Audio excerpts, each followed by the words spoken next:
بسم الله الرحمن الرحيم. أهلا وسهلا فيك أعزائي الطلاب، طلاب الصف التاسع الكرام. نكمل مع بعض في شرح مادة الكيمياء الفصل الثاني المنهاج الجديد، ووصلنا إلى تفاعلات الإحلال. في البداية لما درسنا تفاعل الفلز مع حمض الهيدروليك المخفف، تبين عندي إنه وكأنه الفلز يحتل محل غيره ويطرد المركب اللي يكون موجود ويصير هو بأحد المكونات. فتفاعلات الإحلال من اسمها انه في اشي بيحل مكان اشي يتبدل مكان اشي. شو هذا الاشي اللي يتبدل؟ نجي هسه بداية ونعرفه. فيقول لك تفاعلات الإحلال هو انه العنصر النشط يحل محل العنصر الأقل نشاطا بكل سهولة وبكل بساطة. احنا عرفنا انه الفلزات تتفاوت في نشاطها، واخذنا بالدرس السابق سلسلة النشاط، صح ولا لا؟ اخذنا سلسلة النشاط الكيميائي ورتبنا الفلزات، فقلنا انه في فلزات يكون نشاطها عالي وفي عندي فلزات شمال نشاطها قليل. فدائما الفلز او العنصر اللي بيكون اكثر نشاطا بده يحل محل العنصر او الفلز اللي اقل نشاطا. طيب وين بده يحل؟ نيجي نشوف مع بعضنا ونشوف. نقول لك مثل تفاعل فلز حمض الهيدروليك. لاحظ معايا التفاعلات هاي، انه انا في عندي المغنيسيوم يتفاعل مع حمض الهيدروليك، صح؟ طيب حمض الهيدروليك يتكون من هيدروجين ومن Cl، صح ولا لا؟ طيب لما تفاعلوا تطلع شو طلع عندي؟ طلع عندي Cl وMg، المغنيسيوم والكلور طلعوا مع بعض، وطلع عندي هنا الهيدروجين. لما تيجي تلاحظ شو الفرق بين هاي وبين هاي؟ الفرق بين هاي وهاي انه هذا الهيدروجين طلع منها. شو حل محل الهيدروجين؟ حل محل الهيدروجين عندي المغنيسيوم. فكأنه المغنيسيوم هو حل محل ايش؟ محل الهيدروجين، وكأنه طرد الهيدروجين. قال للهيدروجين لاحظ هان كان في عندي هان هيدروجين مع كلور، صح ولا لا؟ هي تمام. لاحظ لما طلعت عندي المواد المتفاعلة طلع كيف طلعن، وكأنه المغنيسيوم قال للهيدروجين يا عمي والله روح طير من هان. قال له ايش؟ قال له طير من هان. لما طار من هان اجى محله ايش؟ المغنيسيوم مع الكلور، صح؟ شو السبب؟ السبب انه انا عندي المغنيسيوم نشاطه اكبر من نشاط الهيدروجين، ولهذا حل مكانه. فلما اخذنا سلسلة التفاعل الكيميائي قلنا انه احنا رتبناها بطريقة بسيطة، اللي هي بصلكم اخ حقرهن فذ، صح؟ وقلنا انه احنا كل حرف بيعبر عن ايش؟ بيعبر عن عنصر او عن فلز. فلاحظ المغنيسيوم هيو، لاحظ، وحقرهن الهيدروجين اتطلع وين موجود.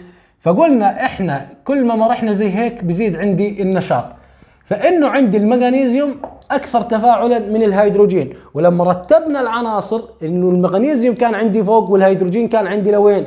كان عندي لتحت. فهذا التفاعل هو تفاعل إحلال. شو ايش اللي حل محل ايش؟ المغنيسيوم حل محل الهيدروجين. ليش حل محله؟ لانه ايش؟ لانه المغنيسيوم نشيط اكثر من ايش؟ من الهيدروجين. نجي على التفاعل هذا ونشوف تفاعل النحاس مع هذا المركب. لاحظ انت عندي كان هذا المركب كان يوجد عندي فضة، صح ولا لا؟ فتطلع بعد التفاعل شو اللي صار عندي؟ النحاس وين جاء؟ النحاس حل محل الفضة. النحاس حل محل الفضة. وشو اللي صار عندي؟ وطلعت الفضة لحالها. لما صار عندي هنا انه النحاس اعلى نشاط من مين؟ من الفضة. فعشان هيك حل محله، قال له انت يا ضعيف اطلع برا، انا نشط اكثر منك، انت جاي ترتبط مع المركبات، انا لسه قوي ونشط اكثر منك، فانا اللي بدي اصير مكانك. وارتبط بالمركب وطرد مين؟ وطرد الفضة.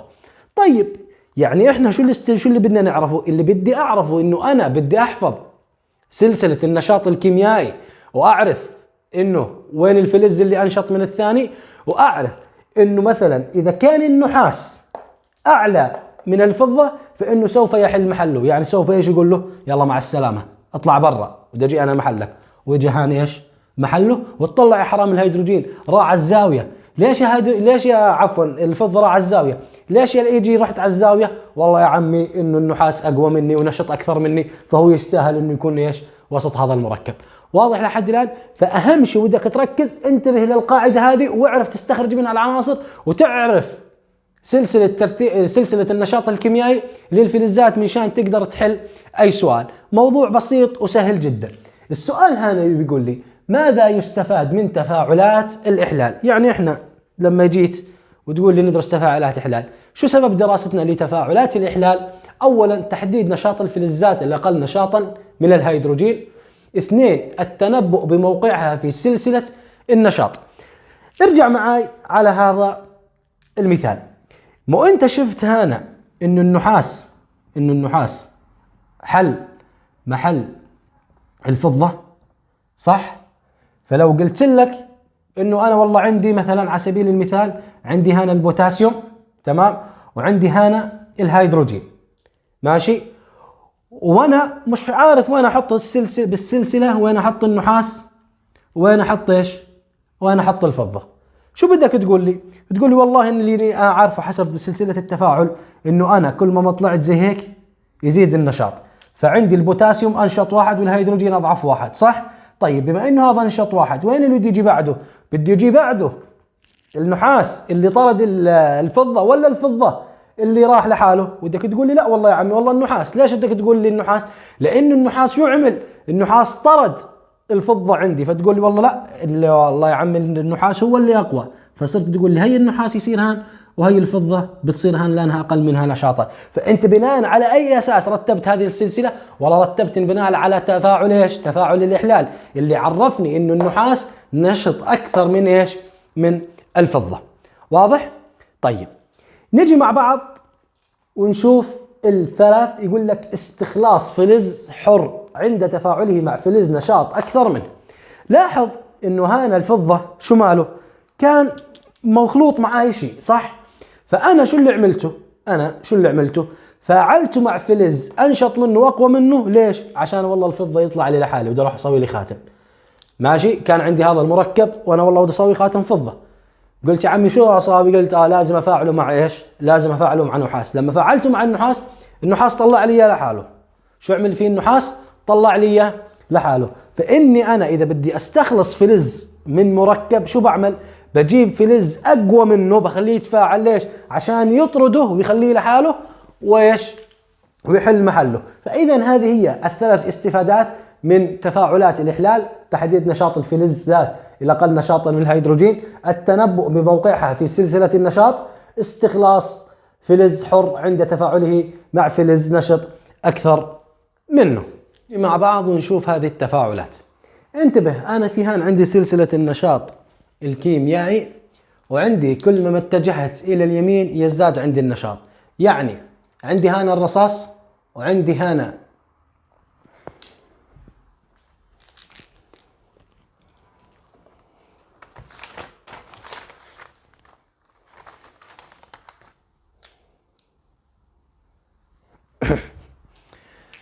نجي مع بعض ونشوف هذه التفاعلات. وعندي هان سلسلة النشاط الكيميائي للفلزات، فكل ما أنا اتجهت نحو اليمين يزيد عندي إيش؟ نشاط الفلز. فعندي مثلا هان الرصاص والقصدير، فتفاعل القصدير أكبر من تفاعل مين؟ من تفاعل الرصاص، واضح؟ وتفاعل الحديد أكبر من تفاعل الرصاص، وتفاعل الخرسين أكبر من تفاعل الرصاص، وهكذا. كل ما اتجهت إلى اليمين راح يكون عندي يزداد النشاط، وكل ما اتجهت نحو اليسار راح يقل عندي النشاط. لو أعطيتك هذا التفاعل وقلت لك هل الخارسين يستطيع، هذا عندي إيش؟ هذا الخارسين، صح؟ هل يستطيع الخارسين أن يحل محل الرصاص في هذا التفاعل؟ تجي تطلع على سلسلة النشاط، وين الرصاص موجود عندي؟ والله تقول لي هي الرصاص، هذا هيو الرصاص موجود هان. الخارسين وين موجود؟ والله موجود هان. فإذا مين اللي أكثر نشاطا؟ الخارسين ولا الرصاص؟ ودك تقول لي والله الخارسين. فإذا تقول لي يحل محل مين؟ يحل محل الرصاص. فشو تطلع عندي النتيجة؟ تطلع عندي النتيجة وليكن ZN SO4 زائد اللي هو عندي ايش؟ اللي هو عندي عفوا PP، اللي هو عندي ايش؟ اللي عندي الرصاص. فشو صار هنا؟ اللي صار هنا انا من خلال هذا التفاعل شو عملت؟ استطعت اني استخلص الرصاص. يعني انا لو كان ودي الرصاص لحاله بدي اصنع منه شغله وما عرفت كيف بدي افكه من هذا المركب، شو اروح اعمل؟ اروح اجيب الخارسين يضربوا على عينه ويطلعوا برا المركب ويخليه لحاله غاد ويحل هو محله. عندي هذا التفاعل. لو تجي تطلع على هذا التفاعل فانه انا عندي ايش؟ عندي المغنيسيوم واكسيد النحاس. احنا نعرف من خلال هذه السلسله انه لسه النحاس لجاي لبعد الرصاص. فاذا انه عندي والله المغنيسيوم انشط عندي من ايش؟ من النحاس. تطلع وين هو قريب كثير، نشيط كثير. فشو اللي راح يساوي؟ كيف تطلع عندي النتيجه؟ راح تقول هل MgO زائد اللي هو النحاس، روح صنع منه وبيعه. ماشي. هذا التفاعل شو اسمه؟ تفاعل الحصول على الأكسجين. يعني وكأنه ايش؟ وكأنه الفلز حاب يلزق بمين؟ حاب يلزق بالأكسجين، طاير عليه طيار بسرعة ما يحبه. عشان هيك لما درسنا شو قلنا انه المغنيسيوم نشط مع ايش؟ مع الأكسجين، وقلنا احنا لازم نغطيه بإحكام عشان ما يتفاعل معه بسرعة. فطلع هذا بالتفاعل بسرعة، كيف عليه، قال لك مشان الله بس مسكني ايش؟ الأكسجين. في عندي صفحة 26 أتحقق طبعا يقول لي أي التفاعلات التالية قابلة للحدوث معتمدا على سلسلة النشاط.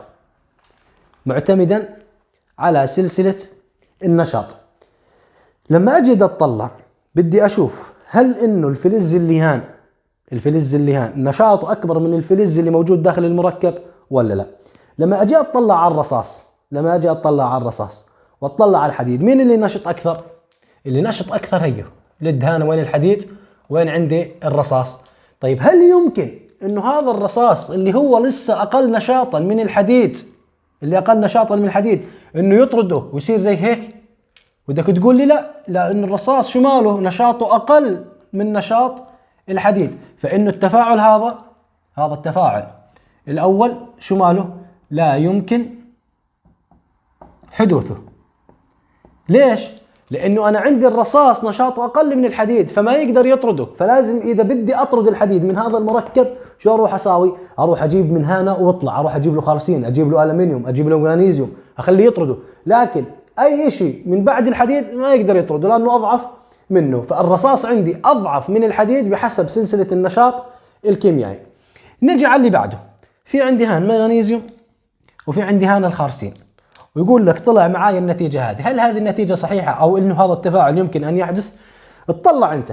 عندي هان الأمجي وعندي هان الخارسين. نيجي على سلسلة النشاط ونشوف وين الأمجي موجودة عندي.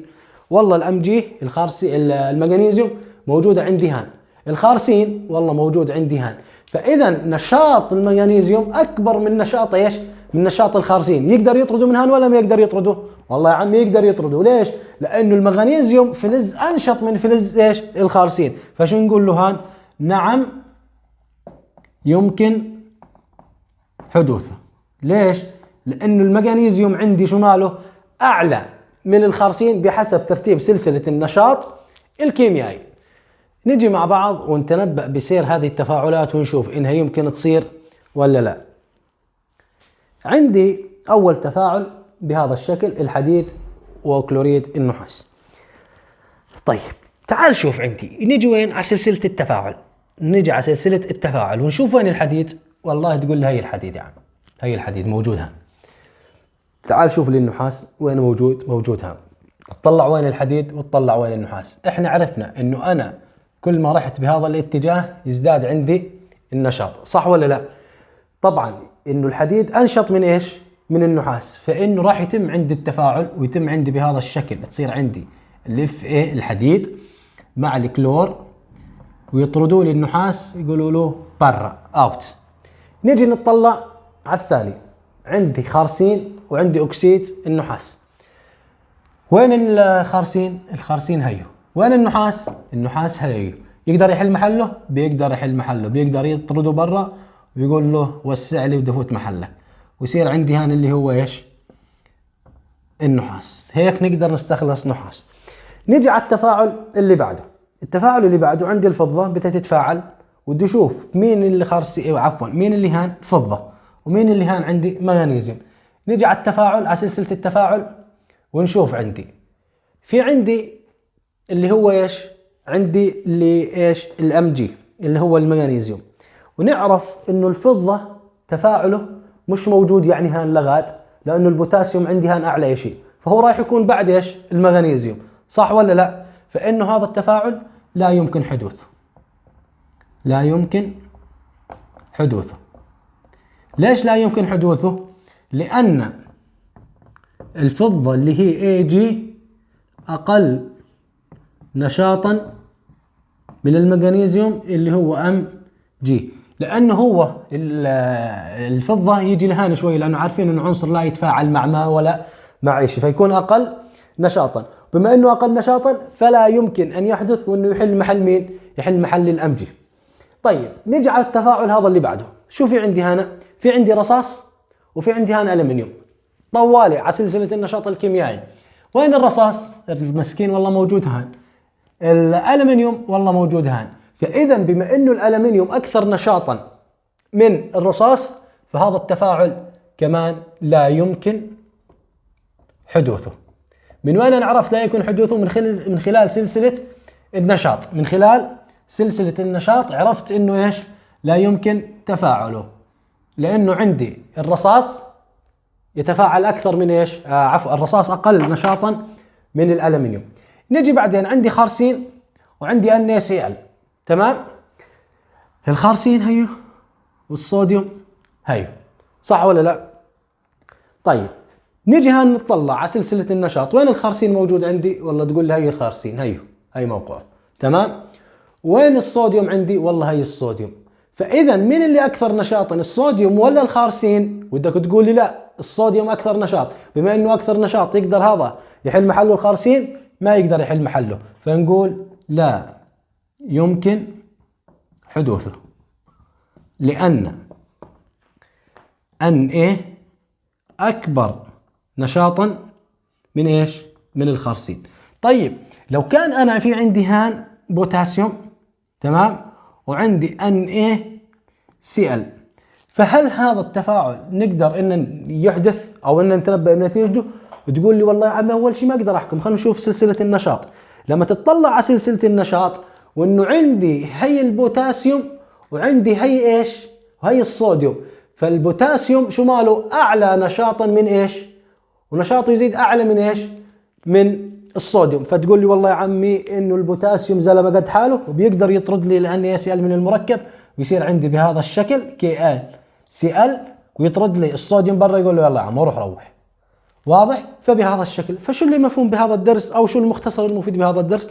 انك تحفظ سلسلة النشاط الكيميائي وتعرفها، وقلنا لكم كلمة بسيطة تقدر تحفظها، وبعدها بتشوف تفاعل الإحلال. إذا الفلز كان أقوى نشاط من اللي موجود عندي بالمركب فيقدر يحل محله، كان أقل منه نشاط ما يمكن للتفاعل أن يحدث. ونكون بهذا وصلنا إلى نهاية درسنا، درس تفاعلات الإحلال. نلتقيكم إن شاء الله في درس قادم، وشكرا لكم.